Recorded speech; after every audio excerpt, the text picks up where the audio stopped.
Chris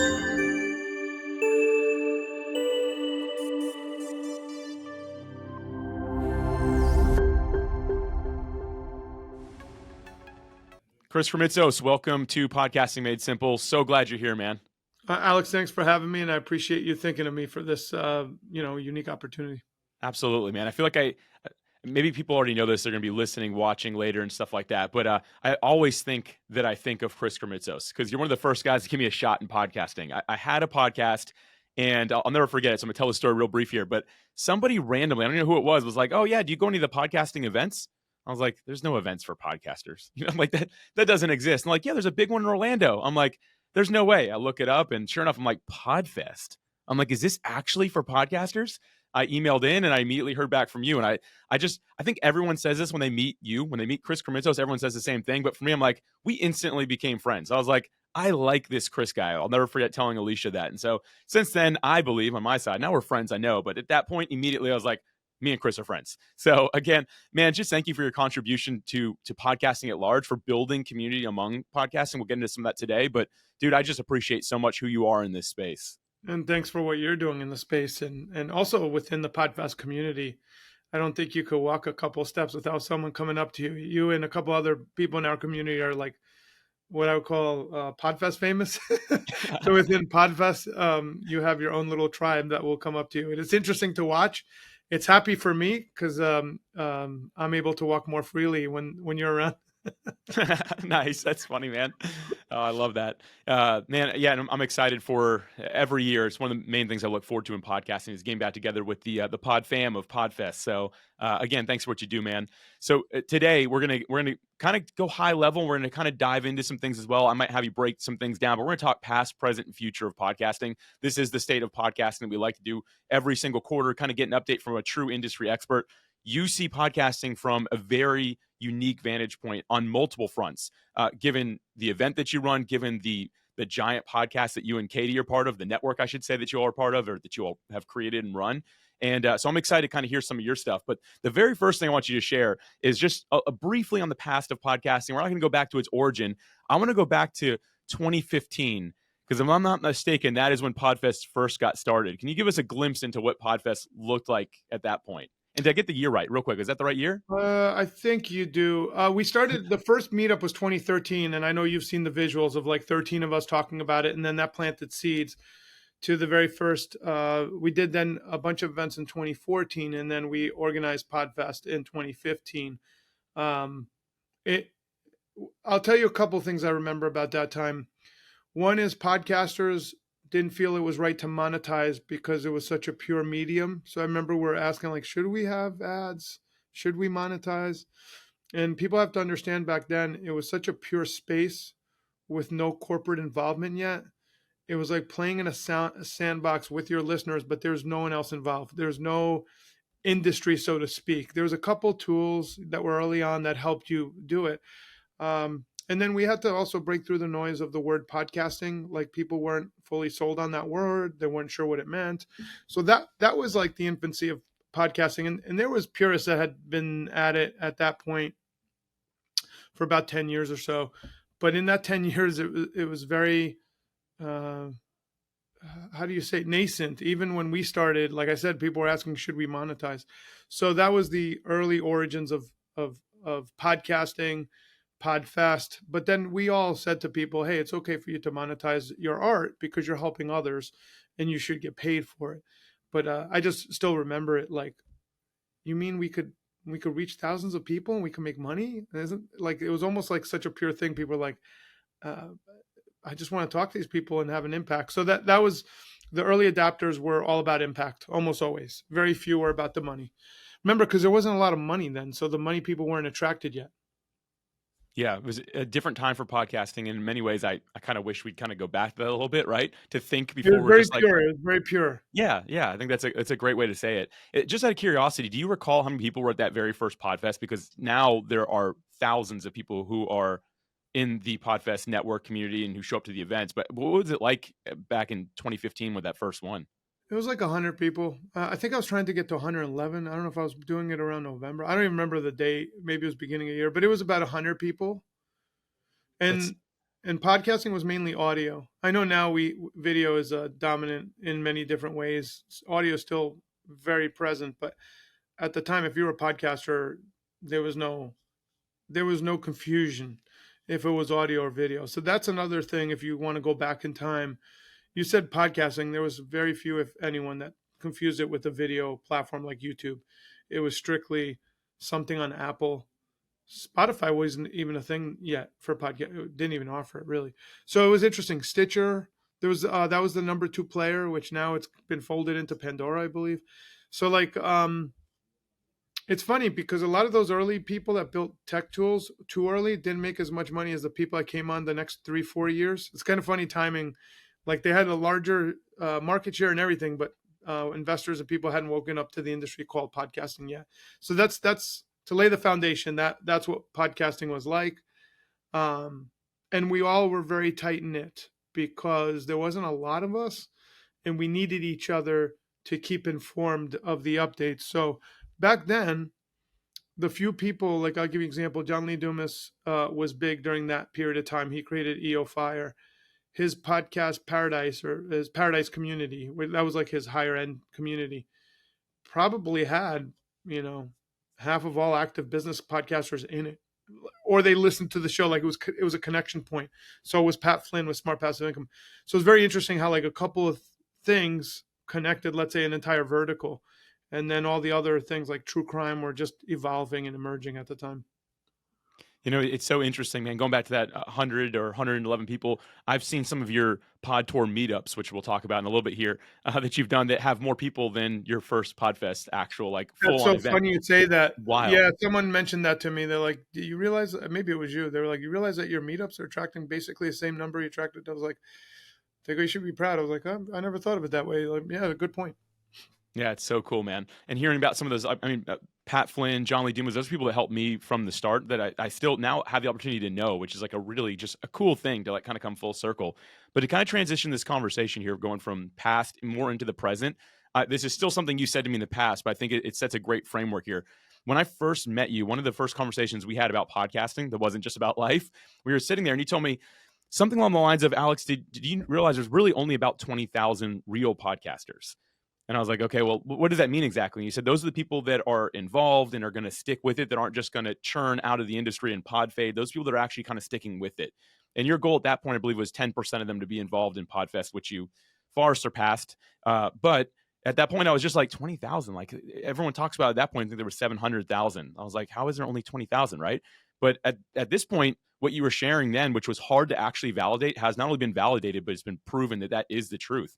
And if we fast forward till today, and keeping this evergreen here, it turns into about 3,000 additional podcasters per year since you first told me that, which I believe was 2018. And so it comes in to be about 3,000 additional per year. It's kind of like the true growth of the industry. And we now call this the actively established podcast category, right? That's kind of like what we've coined it. But seeing that you've kind of been on tour, this pod tour, Podfest, right? Like you're in front of podcasters. What is it that those are the real podcasters. People are going to stick with it. What is it that you're learning from these individuals? Like, what is it that you kind of see is involved in the culture of podcasting? Seeing we talked about kind of where it came from. What is it like now with the people that are actually going to be the ones sticking with it? That again, they're in the community. They're part of this thing.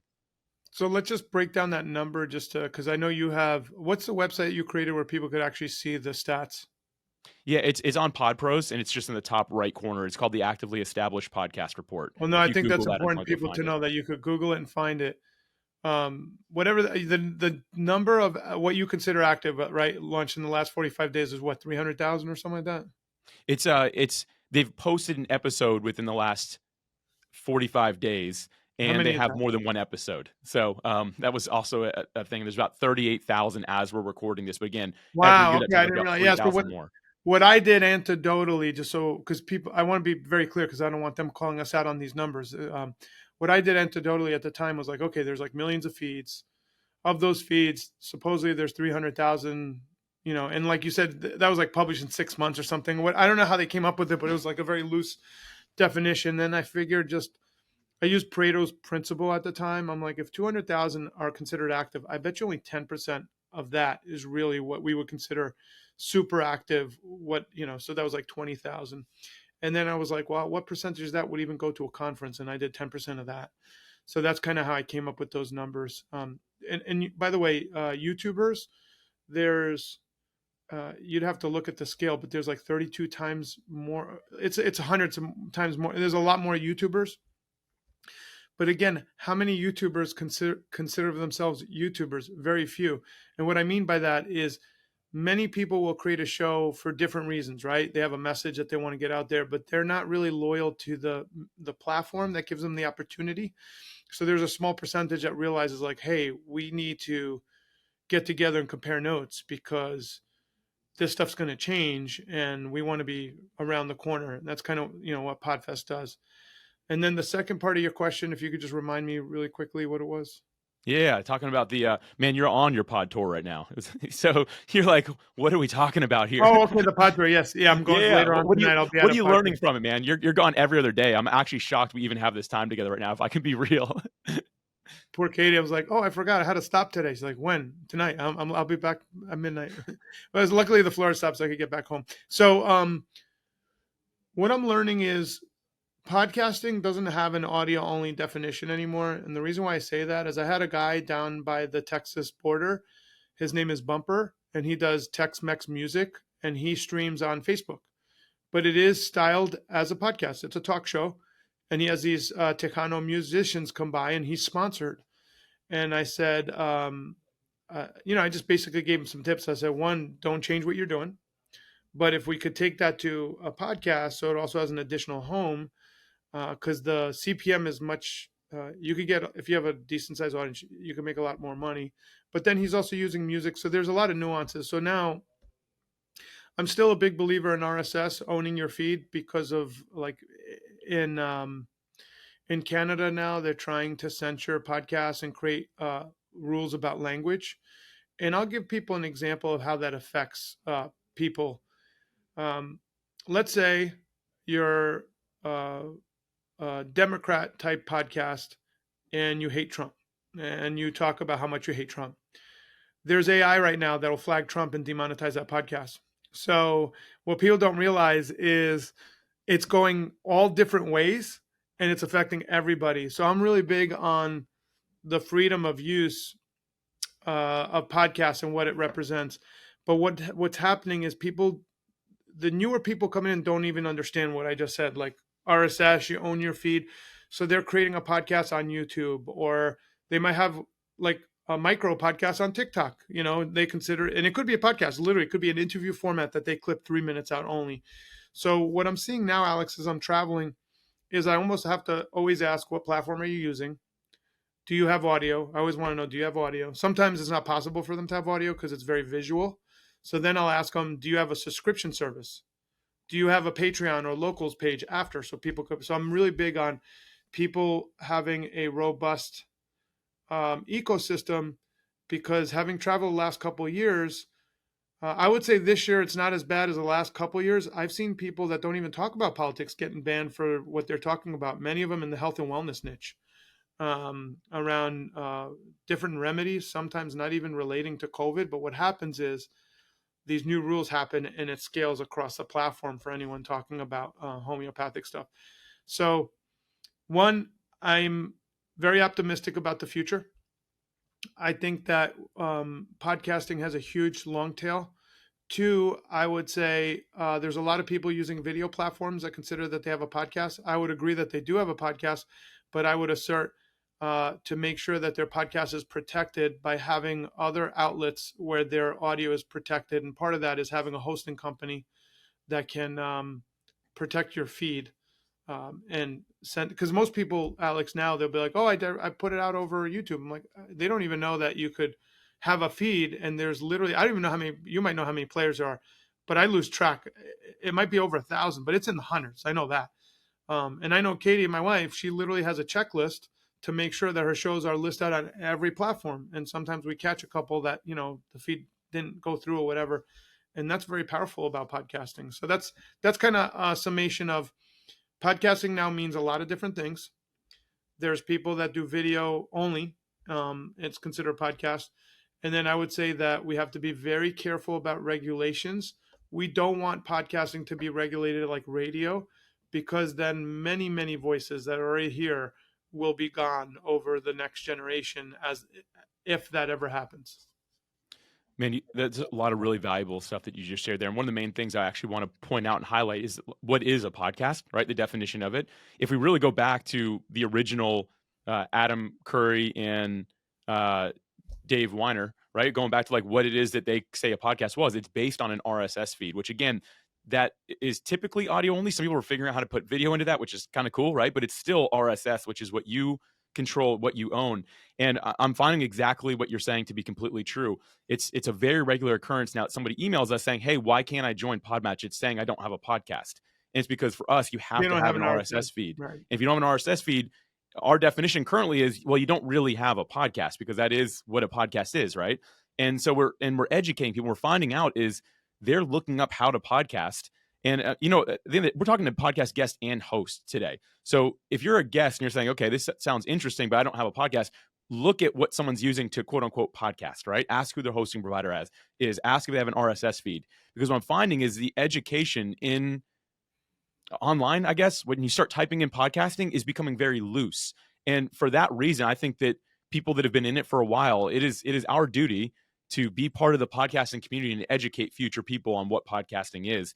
And Chris, I actually think that's a great transition, like for talking about today, and then we'll get into the future in a second here. But what role do you think community really plays in podcasting? And the word community has shifted over the last 5 or 6 years at this point of what that even looks like and means. But I'd love to hear your perspective on what maybe Pod Tours are doing, what Podfest is doing to help people understand, hey, this is still the core of what we do. Like going back to like the pure core that it has, like, what does that look like from your perspective? So what people don't realize, like pre-COVID, podcasters we were all virtual to begin with. That's kind of the nature of a podcast. So we needed Podfest to connect. And then post-COVID, what we realized was a lot of these cities don't have their own meetups anymore. It's very costly to put on a meetup and takes a lot of time. So we just figured, hey, kind of like evangelists, why don't we go out to a city, find local leaders that'll help us, see if we have any small sponsors that could help defray some of the costs. Most of the costs are invested by Podfest itself, but we figured we could educate people where they're at and then bring them to the fold at Podfest. So I was happy if we had 10 to 20 people. Quite honestly, I didn't expect. Maybe it was a protection mechanism. I was like, hey, if we get 30, that's great. I wasn't expecting big numbers, but you've seen the pictures. We're getting 70 to 80 people at least half of these, and then the rest are like 30 to 20. And every now and then we get 10 to 12, and we're happy to have all numbers that we don't really care. But it's just interesting to see how big these meetups are getting. And people are coming out looking for information, direction, support, a community they could tap into. And as creators, I think it's more important than ever to know other creators and have a community. So Podfest is proving to be very. I guess we're like an antidote to that, in that we have a very caring, loving community. We don't judge our individual attendees. We make sure that they all feel welcome, and then they could plug in and learn. Now, when you talk about podcasting, the top two things people need to know outside of setting up a podcast, and we do have tracks that cover it, they need to know, how do I grow my podcast? So that's usually like interview skills, quality, and how do I monetize down the road as they get bigger? They want to monetize in some way, shape, or form. And what happens is our community members, people like yourself, have some of the best masterclasses you can't find anywhere else, because these people were homegrown from the community, sharing their best tips. So you walk into these rooms, you walk away with tons of great ideas. And I always tell people, just grab one or two things to implement. And then when you're done that, implement the next one or two things. And it's great to see the success that these individuals are having. But you also know you're not alone. I think that's a big deal with any community. Like, you're not siloed by yourself, and that there's a path to, I don't want to call it success, but a path to, like, if you want something growth wise, there's clues, and other podcasters leave those clues, so you could feel that you're maximizing your creatorship as a podcaster. Man, I'm thinking now like about myself as a podcaster. I really again, I was very new when I started going to Podfest, and that's really what helped me. And so I just consider paying it forward. Now I'm maybe the person on stage, and at some point someone will really kind of even replace that, right? They'll be the person on stage educating, just passing off the next generation. And what I really love is is it builds that sense of community. And I think it's so needed among podcasters, pure podcasters, right? The ones that are using RSS. Because you think about it, it's one of the few forms of creation. There's no real direct way to hear from listeners. Like, even if you have like a YouTube channel, you have this massive comment section, which maybe is good or bad. I'm not gonna get into that, right? But in general, like if you're on stage, you have people that are there. Podcasting is one of the few. It's like you can really feel alone if you don't intentionally get out and seek community. So that what's better than being among other podcasters, right? Connect with your listeners by all means. Please find ways to do that. And then if you're the actual guest, be posting that stuff so that you can have people tell you like, hey, what you spoke really spoke to me, right? And so I just think that the importance of community though cannot be under stressed. I mean, it's just so important. And this makes me think, man, something else about the podcasting industry and a form of community, if you will. This is a little bit of a transition, but I think this will kind of be a little bit more high level, but would be good for everyone to hear. This is kind of getting the future of it. I'm on the software side of podcasting. Yes, I'm a host. Yes, I'm an educator myself and always learning as well. But something I've noticed over the last couple of years, you and I have both seen and talked about a few times, is that the small startups in podcasting are one of two things seems to be happening to them. One, unfortunately, they're shutting their doors. So everyone is forced to find different solutions. Or two, they're getting bought up by the very big podcasting companies, the ones that kind of came in when they saw the dollars. I don't know if this is good or bad for the industry, but I'd love to hear your perspective. Again, you have a very different vantage point. What do you think about the tools, the softwares, the things that actually support podcasters in that shift that we're seeing in this space? Well, as the space grows, usually the tools consolidate to a handful of players, and then they go to the market and usually dominate and use that as a revenue, revenue multipliers, whatever. It could be good as long as they're innovating. It doesn't become good when they stagnate. And also, it's good for the consumer because now they have one place where they could have 5 or 6 different things successfully being done. That being said, there's a lot of opportunities for other companies to take advantage. Right now, you and I are seeing, you're one of the early adopters in AI, but the AI tools that are coming out right now are ginormous and they're doing a great job. The challenge I see with AI is it's becoming so good. People eventually, I think, could make their own AI tool to do what these tools are doing. Now, I think it'll take some time for that to happen, but it's just weird. Like now PodMatch, PodMatch is a very difficult tool because you need to vet the people. There's work to be done in the vetting process. But if you're talking about a tool that's like, show notes or transcription, from what I understand and what I'm seeing is some of these big tools like ChatGPT, you'll be able to make your own custom tool to do what it wants automatically. So I think that's still a year or two away, but it's interesting to watch. So innovation is happening at the speed of light. Podcasting is now considered the legitimate platform to go on a book tour. I know that sounds like a small thing. That's not a small thing. Like when you used to go on a book tour, you'd have to have a PR agent that was connected to the Today Show and different shows. You had to be in the know. Now you could be a niche creator, have a few relationships either through PodMatch or Podfest or whatever, and you could literally go on a mini book tour and promote your book to that specific niche. The reason why that's important is it allows ideas to explode within small niche communities, allows ideas to proliferate, which back in the day was reserved to the few that had connections and money or the right, Simon and Schuster or, Manhattan agent. So that's decentralized out. So that's a really good thing for the creator moving forward. But I do see we're in a period of consolidation, Alex. So like what you and I have seen with some of the larger tools in our space, we're going to see that happen with the AI tools is my gut. Either they're going to get gobbled up by a bigger tool that already has different pieces, or that bigger tool will just create their own AI and replace these niche players. So right now there's probably, you'd have to tell me, but we recommend like 9 to 10 AI tools that are really great for podcasters. Probably only 2 will survive, and then they'll probably get gobbled up by a bigger player. That's kind of if you ask the entrepreneurs in the space, most of them, you're one of the odd ones out. Why they created the tool, it's so they could sell it. There's some people like yourself that are passionate about why they did it, and they're excited about what they're doing. But most of them, they're passionate about creating a tool and then selling it to a bigger company. Right. For everyone listening or watching, I have no plans on selling, nor is that I'm passionate about this community. I love what I Yeah, do. which you're a rare breed, but most people in the tech space, and it's not because it's money related, it's because they know competition will catch up to them if they're not constantly innovating, and you really need to be super passionate to stay on top of that trend. Yeah, for sure. You know, it's a little pro tip here for anyone who's like, okay, I'm a podcast guest. Book tour sounds like something in my future. What company do you go with if you're going to have the book like worked on for you? What I would do is look at Podfest and look at other podcasting conferences and see which publishing house, even if it's like an indie one, is sponsoring that event because they're building relationships with podcasters, and That's that's a what good you point. need. So, Very little little very good point. And little there are pro tip publishers there. at these places. Yeah, that's I didn't think of that, but that's I'll start saying that too. I like it. Cool. Good stuff, man. Hey, listen, give and take in this relationship. That's what Chris and I have always had, man.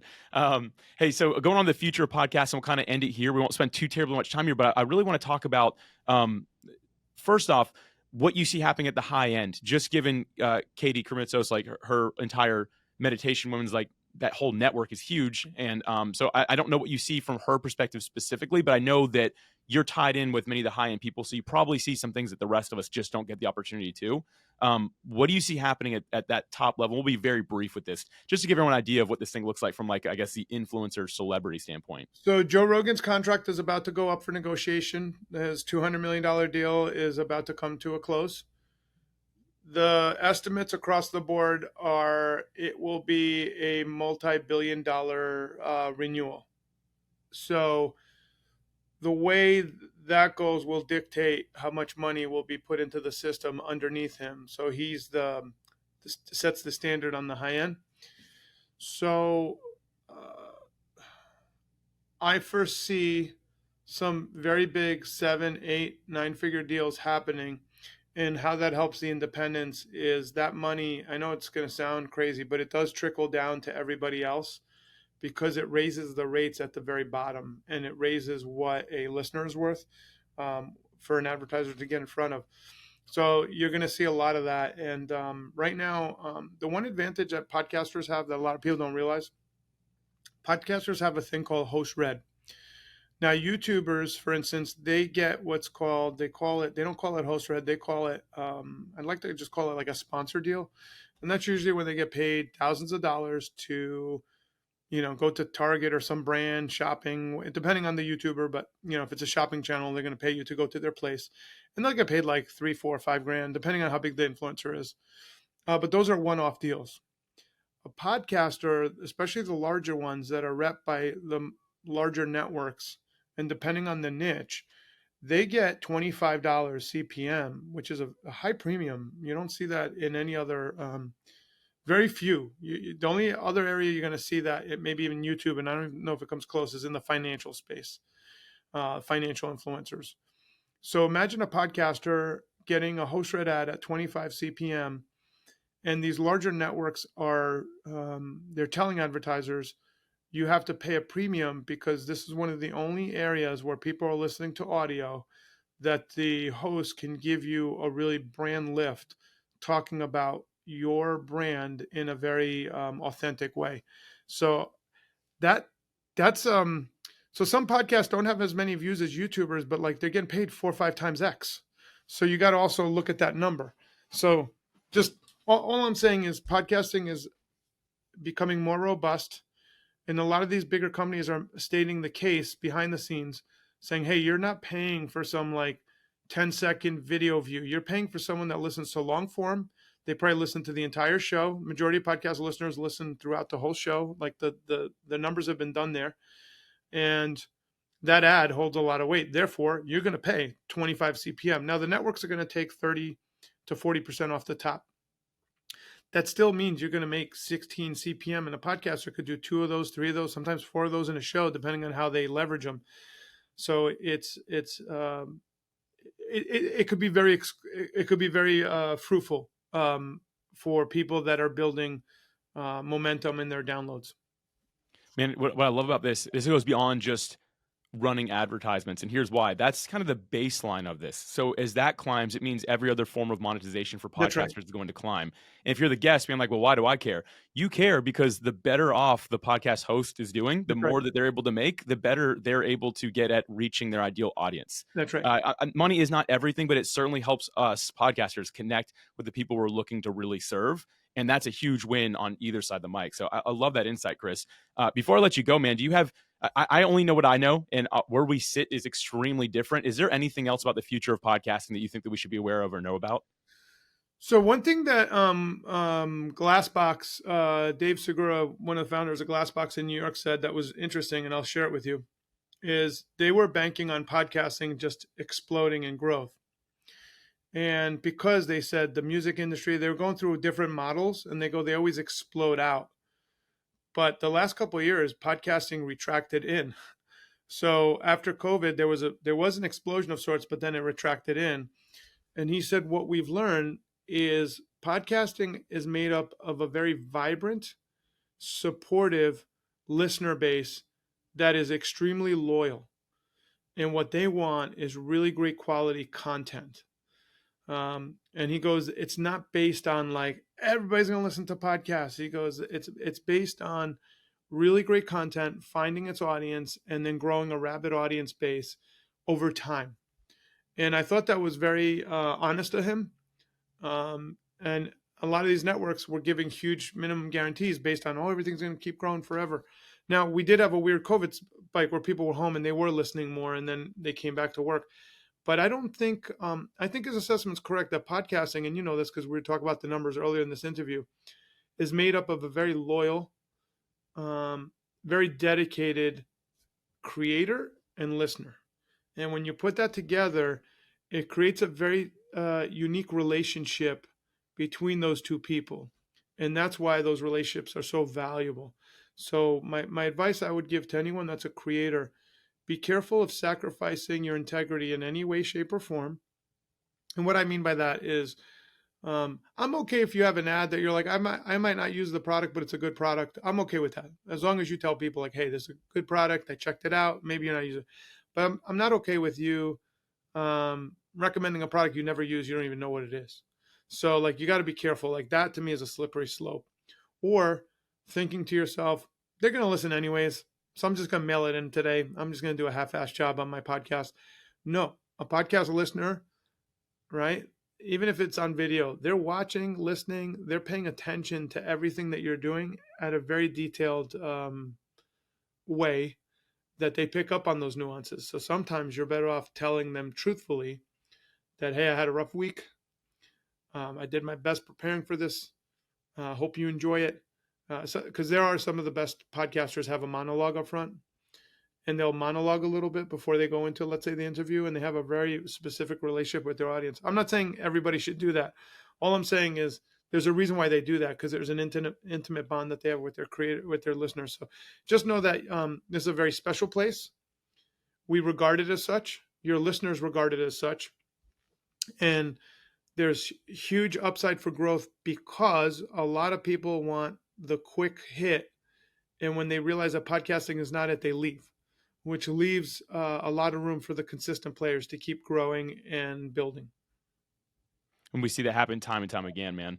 Chris, man, I so appreciate your time today. One last thing I want to share is Chris and I, a few months ago, we happened to be at the same conference together, and we grabbed a spot at the fire pit late at night, just us and a few other people.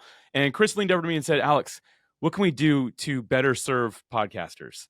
And I just love the purity of that question, because this is like end of day. There's no reason to put that on for other people and be like, oh, look at them, right? It was just me and Chris.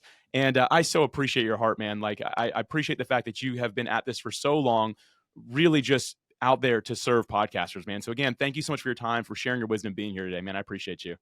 No, thank you. And, I think the world of PodMatch, we recommend it like everywhere I go, like Pied Piper. It's been one of my first tips that I recommend right off the bat. But keep doing what you're doing. You obviously love your customers and love this medium. And we need more people like yourself and myself to help all the new people coming on board and welcome them to the medium. Absolutely, man. I appreciate you again. Thank you.